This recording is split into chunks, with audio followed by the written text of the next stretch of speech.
Welcome to the Brox and Max channel. As you can see, the sun is no longer here because of daylight savings time. So I don't have a ton of time to start shooting footage after work. I'm going to focus my attention on getting this Brockway from the exporter, and check in the description if you haven't seen that video. I'll put that link there. I'm going to get it running, but there's a couple things that I need to check over. Still, these crows, literally same thing. Shoot the video of this truck, crows are just going to it. Same thing with this video. What is with crows? I swear, New York State, that should be the state bird, is the crow. They're everywhere. But anyway, this is what the attention is going to be in this video. Get a few things, check the oil, check the antifreeze. I want to get the compression release working. It's all seized up. This time of year, I don't know. I'm not really interested in seeing how hard this truck starts, because when I first went to look at this truck, the exporter insisted that he get it running for me, and I swear that starter wanted to jump out of the chassis for the amount of junk batteries he tried putting to it. Put 2 in, then 3 in, then 4 in, and they were all junk. Finally got it running, but the starter was just not having it. So I believe in compressor releases. I feel there's a reason why they have them, so I'm going to use it. Going to check the fuel. I'm sure there's water in it because of that fill cap being missing for who knows how long. So check out this video. Going to go from there. So I found a Snyder fuel cap, Snyder tank. That's what Brockway used, and of course I have a bunch of them. So that is step number 1 of this project. Then step number 2, got to flip the hood open and start doing some investigative work. Now, I did hear this truck run,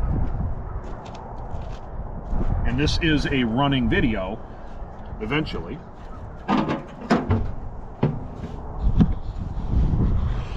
And the hood is junk.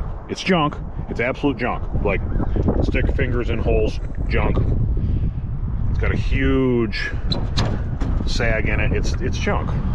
But for the time being, it's kind of covering the motor. And any Brockway guy or Mac guy or any guy that knows a butterfly hood has its own little mechanism here that's completely froze up. It doesn't even work. So obviously this is how we're going to do it, just like that. So anybody that doesn't know what a compression release is, it's only Cummins. Well, I can't say that. I'm sure there's other compression releases for different types of engines. I just can't think of them offhand right now. But here is the compression release, and it is hooked up by a cable that goes through this tube into the cab, and it releases the compression, hence compression release, to get it to spin over a little bit freer than just cranking it under compression with, let's say, weak batteries. This is ideal if you want it to spin over before it fires up after an oil change, to build enough oil pressure. That's what I do for the trucks that we have here. But I don't know if any of you Cummins guys know, Cummins either fire right up, just oddly enough, no matter what the temperature is, or some of them, once it turns below 65 degrees, oh my God, you'd think the world would come to an end, that this thing will not start. But what I'm going to do is I'm going to remove this, because this is the aluminum piece with a steel rod that goes through there, and it's froze up. Obviously nobody has even touched it in a long freaking time. So even if I was to delete this for now, I still have to remove this cotter pin to get this apart, so I can manually pull on that, whether it be a belt, a fan belt, or a piece of, I actually made a tool to hook onto that and give it a pull from me standing back on the fender. But this is kind of a Lone Ranger type of thing, so I'd like it to work. So that's my job for this end of the day here. And as I'm standing or sitting on the fender and standing on this steering, yeah, this steering box has a little bit of slop in it. Must have been a lot of New York City driving, yanking and cranking on the wheel in tight areas.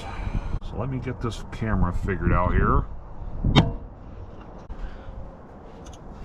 I'm gonna just take this cotter pin out here.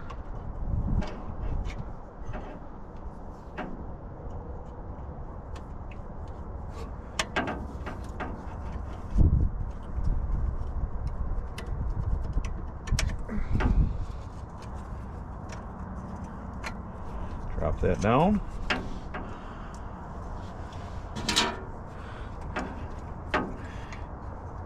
And as you can see, the mechanism works like it's supposed to.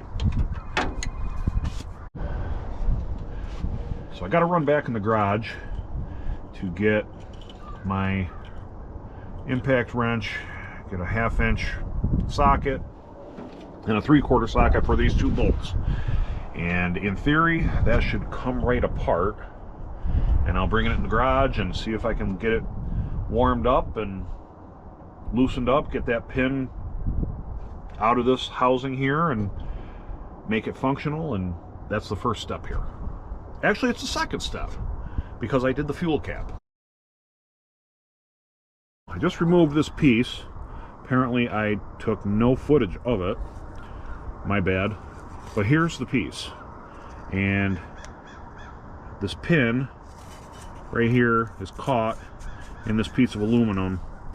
Probably never has been used in its whole life. Removed it from this front of the rocker box. I had to remove the rocker box bolts and I put them back in while I bring this in the garage and see what I can do with this. And it's getting dark pretty quick, being that it's daylight savings time now, so about 5:30 it's pitch black. Seemed like a little bit better of an idea to drag this thing closer to the garage so I can work on it and less travel time for tools and buckets and what have you. Just gonna spend 5 minutes here. Got my catch bucket for fuel. There's not much fuel in it, which makes me think that there's quite a bit of water in it. I'm gonna drain that, let it drain overnight, inspect what comes out of it, whether it's rusty crusty or if it's actually pretty decent in there.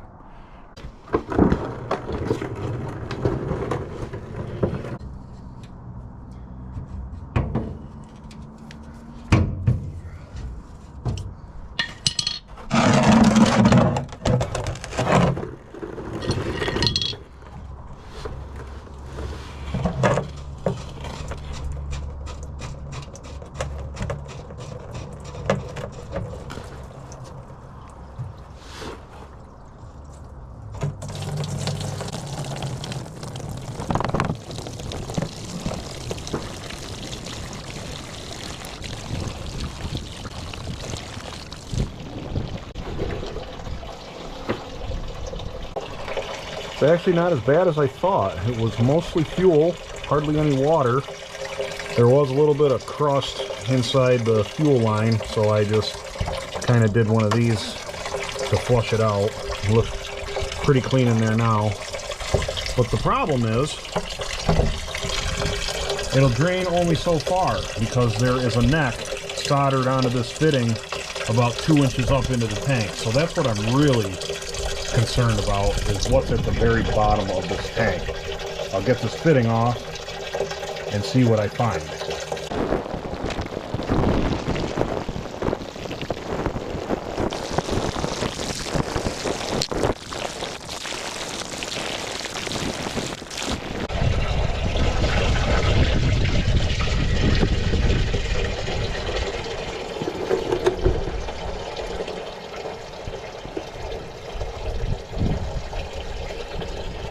Really not that bad. Okay, that's promising. Clean up this fitting, put it back on, let the fuel drain out overnight, and put some fresh fuel in it.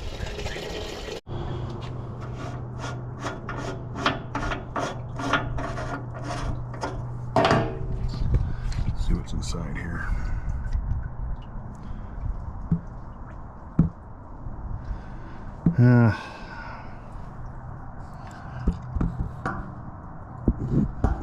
Could be better, could be worse.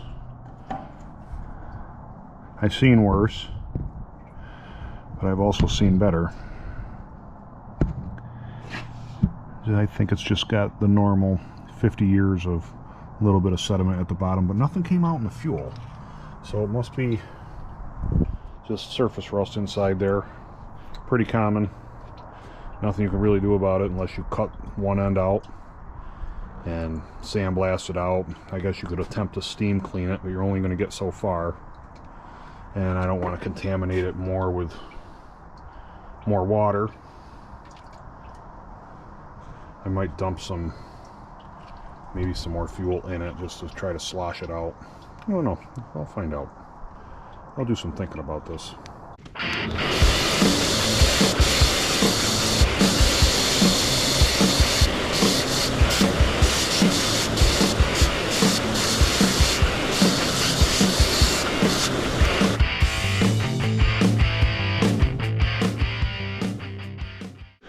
I'm going to take a quick look outside here. Oh, hello, MR Parts Doors. See what the weather's doing before I leave for the night. More snow. And watch that child. I don't know if I'll ever get that truck running. Now granted, it's February. I suppose spring will be here eventually. Time will tell.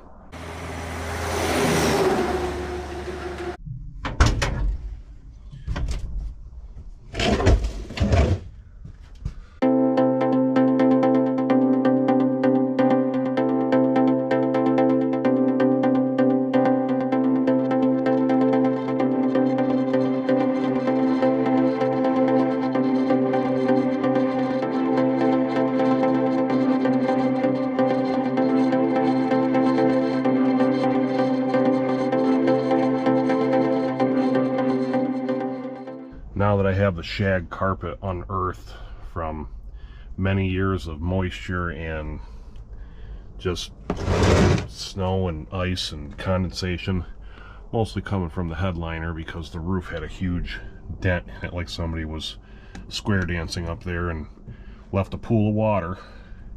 There's not much left of this floor, but I guess I was expecting that. It is a 776 after all. They all seem to do that.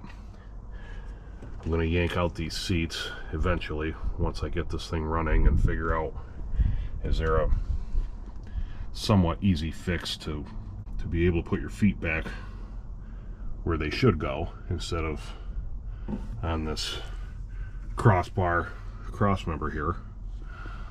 But it's pretty interesting, a little bit depressing.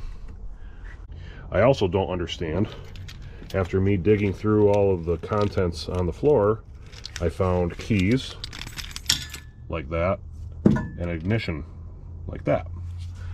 I don't know what they were doing, whether the old one was bad and this is the replacement. I got to do some investigating on that also, because apparently this is just on off. You just turn that on, hit the push button. It's pretty custom. So I'd like to put stuff back to factory instead of custom jobs like this. Still glad I got it. I still want to hear this thing run.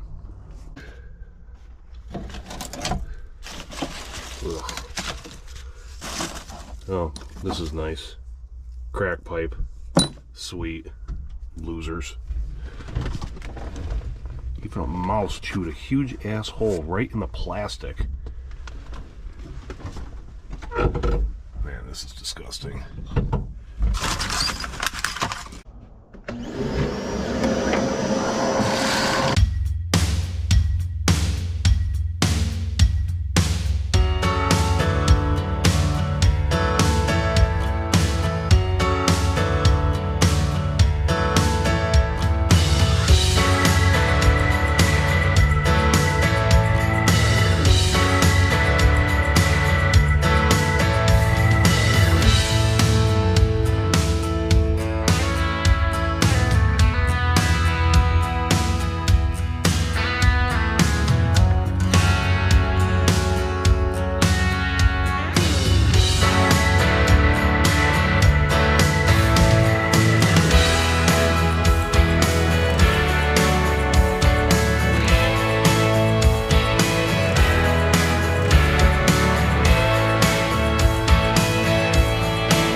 feel a little bit better now. All cleaned up. Not going to catch any diseases. Well, maybe tetanus if I'm not careful, but the disease part I was a little concerned about inside this truck, but I think I got most of it out, or all of it out, hopefully. I'm going to take out some of this interior because it's just wet. It's not doing any good. It's hanging up in there, so probably going to have to start this all over again once I get the headliner down. It's going to be raining mouse house, and I'll have to vacuum it all up again. Here is the horribly designed mechanism for the compression release. As you can see, this is aluminum, this is steel, and the pin through the aluminum is steel. The pin needs to pivot in this aluminum, so I'm a little nervous on how this is going to go. I'm hoping that it'll be all right. I guess I'm just going to have to find out. And if it breaks, then it breaks. I'll just have to make one from scratch. I've done that before. So I'll get cracking here, see what happens.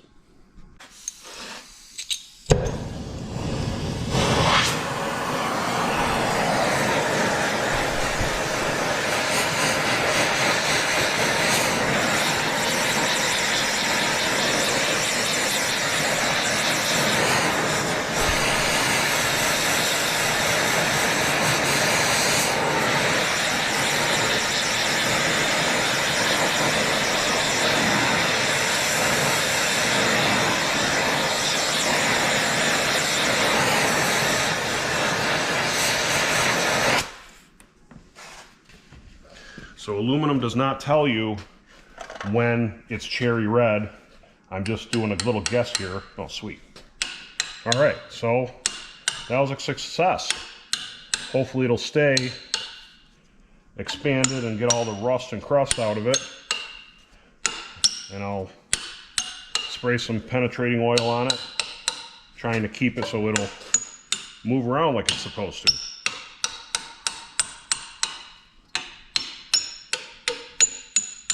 I know it's hard to tell, but as I'm moving it back and forth, I can see dust and rust crud coming out of it.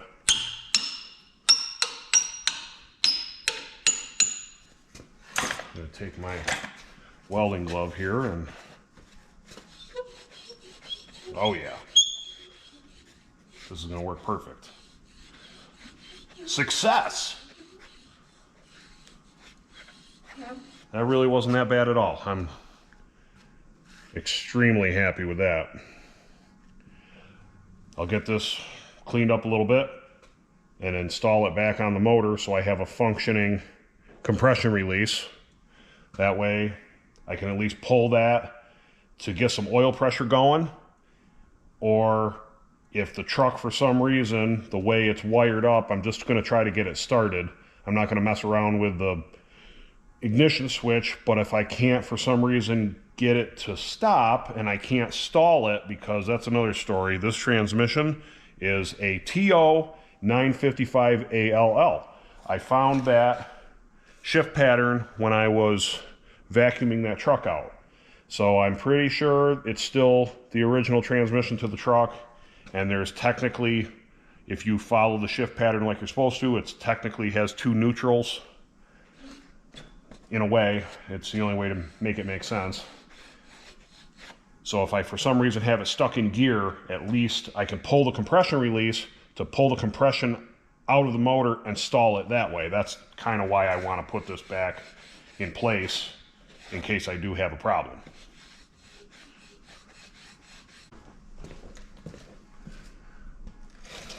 For those of you wanting to know how hot this aluminum actually is, or how hot it was, it is 300 degrees right this very well. Hang on.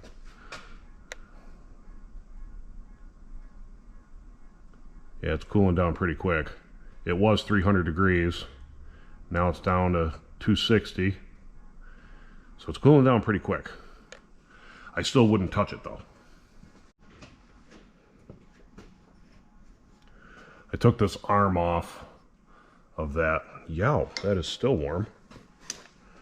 And ironically enough, it's got a 12 point to be able to clock this to adjust it depending on the application. So now it'll do a complete 360 turn. So let's see if I can get some more crud out of it.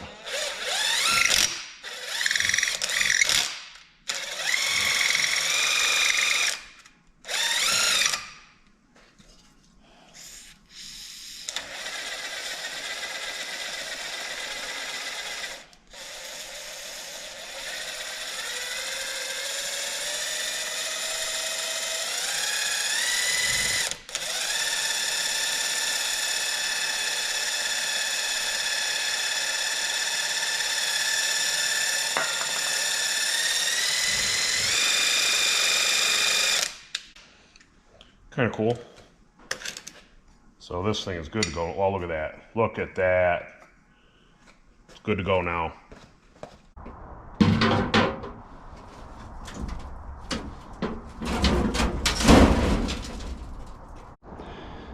Now, if I remember correctly, it was a 3/4 socket to get this compression release mechanism off.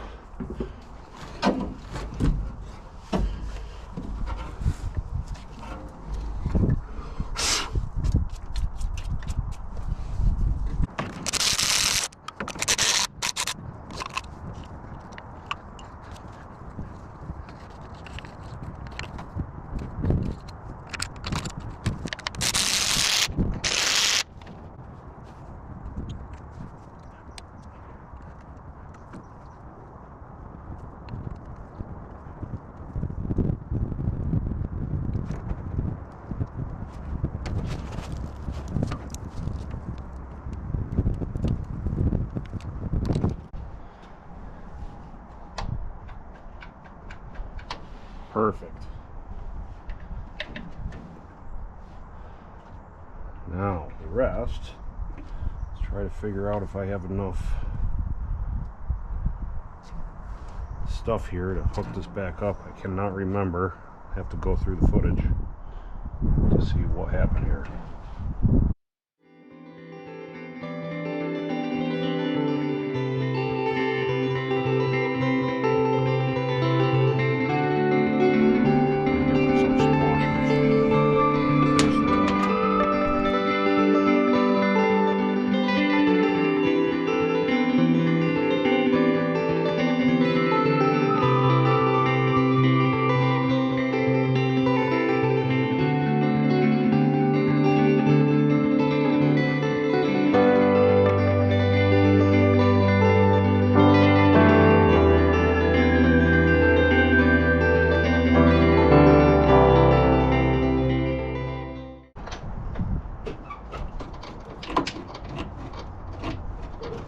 Working?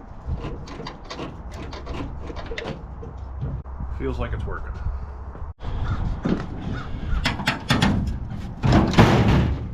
Check the oil in this bomb.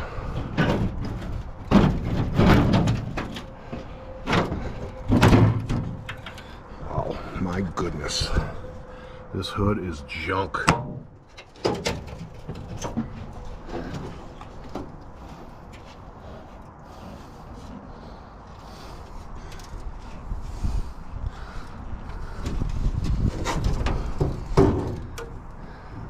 Yep, got oil in it.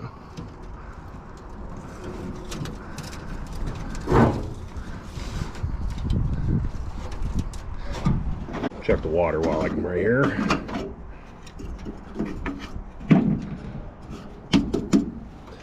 Nothing in the cap. Is there anything in the sight glass?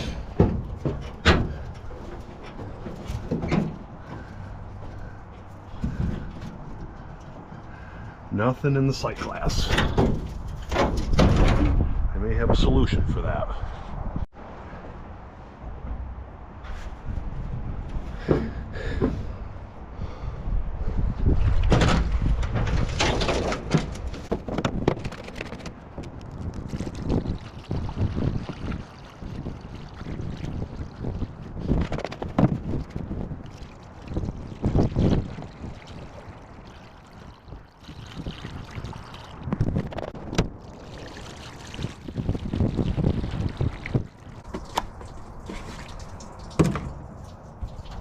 After putting in 3 gallons so far, I couldn't help but notice that I heard a leak. and it was leaking all over the ground. Now, I did fail to mention, when I was cleaning this out a little bit, I did notice that the heater is missing.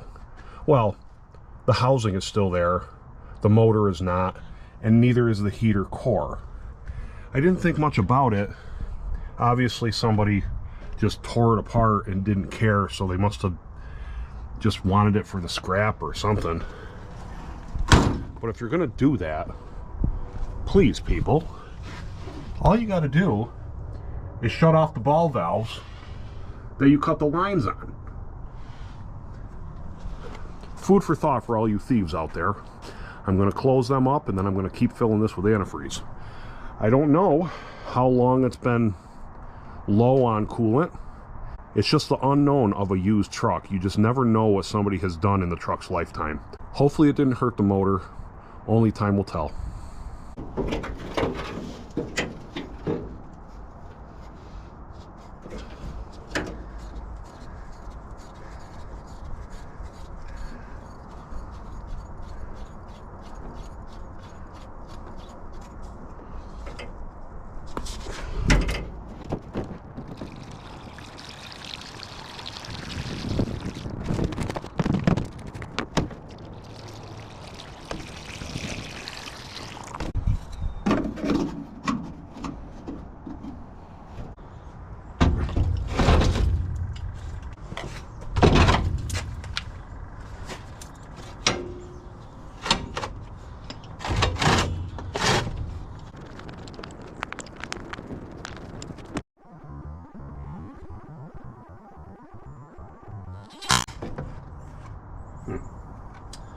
Okay, what's that about?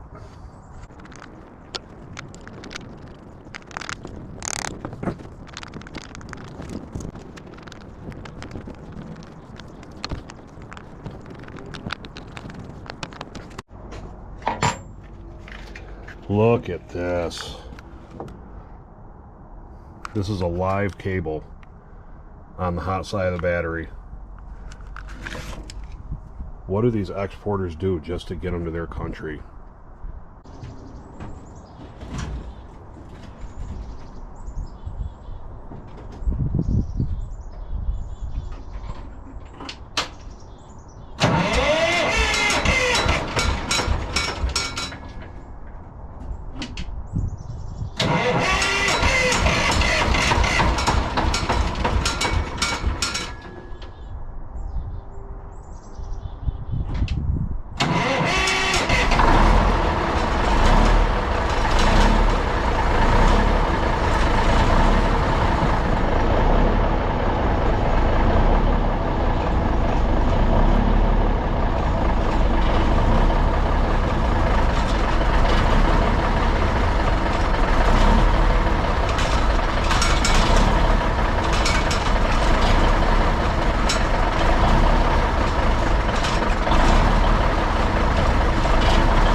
Anybody heard that? It seemed like it wanted to stall, probably because I took the tank off to clean it, and maybe there was some air in the line, but it built right back up and it's got throttle response.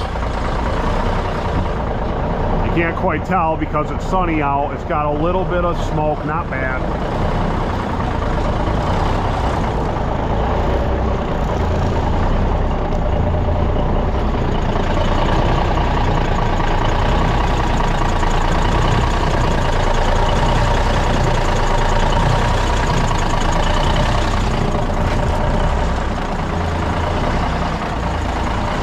Compression release is not quite set up correctly because all it wanted to do was start. I mean, sure, it released a little bit, but it didn't wing over like it should. It still had compression behind it. So I figured if it wanted to start, might as well just let her go and see what happens on the dash. It does have good oil pressure.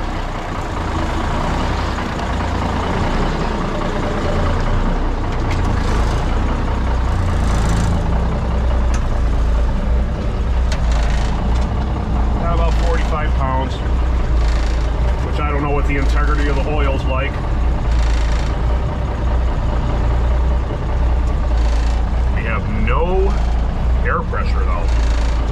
Clearly something's going on with that.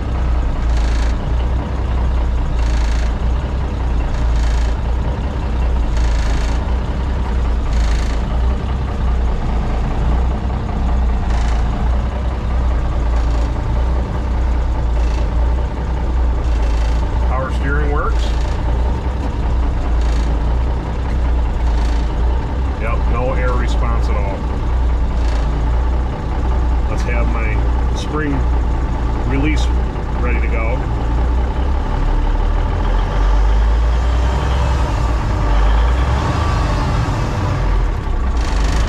See what it looks like outside.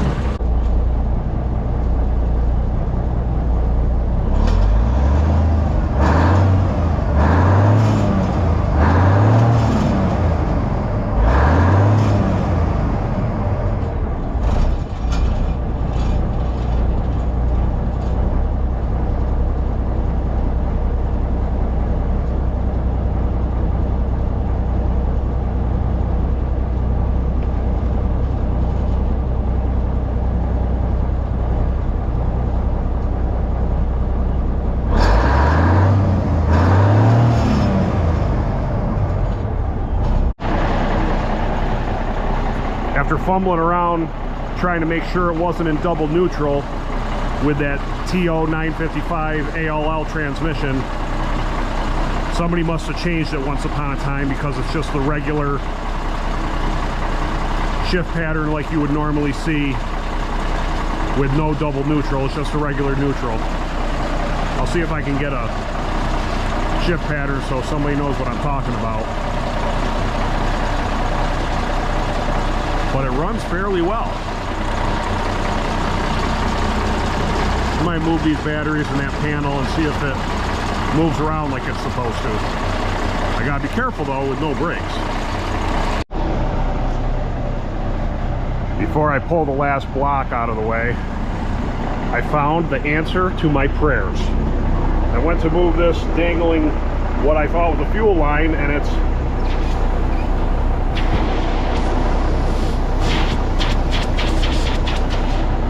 the air supply. So it must be the Haitian guy that I bought this truck from needed the air dryer off another truck and left me stranded.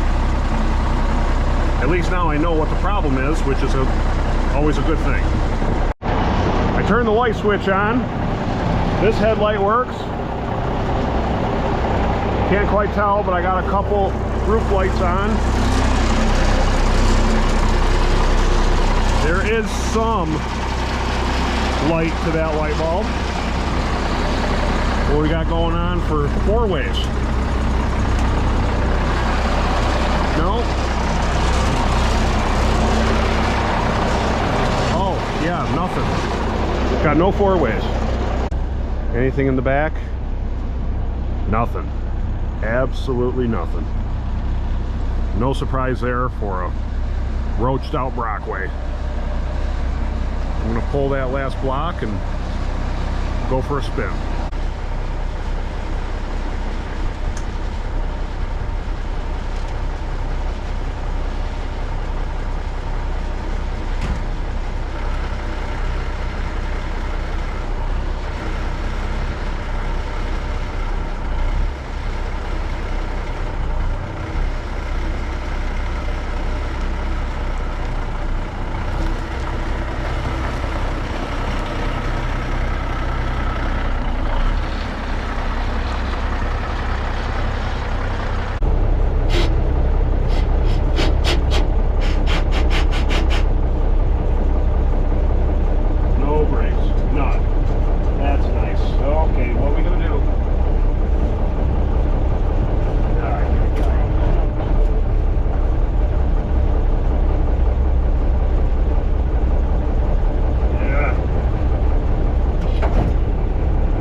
Remember that no brakes part?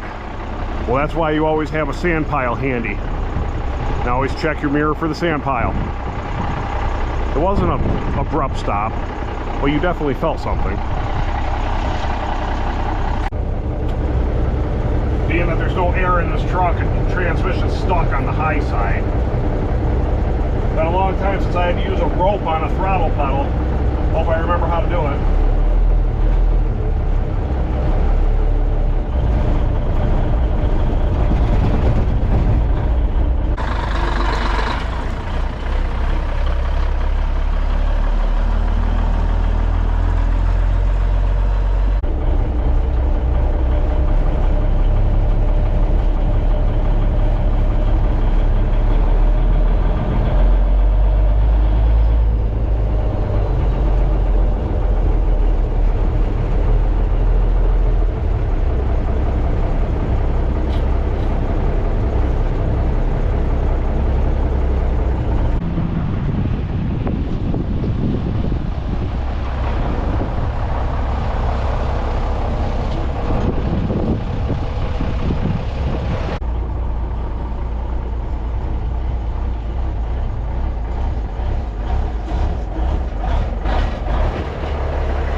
Well, I guess that pretty much sums up this video. Got the compression release kind of working, the truck kind of starts, and it kind of drives. A few things that I got to do first is definitely fix the floor, fix the throttle pedal, and then fix the air dryer so it can safely drive around with really no issue. But thanks for watching. Enjoy the weather. I'm enjoying this here. It's about 60 degrees. That's why I wanted to finish off this video. And stay tuned for more.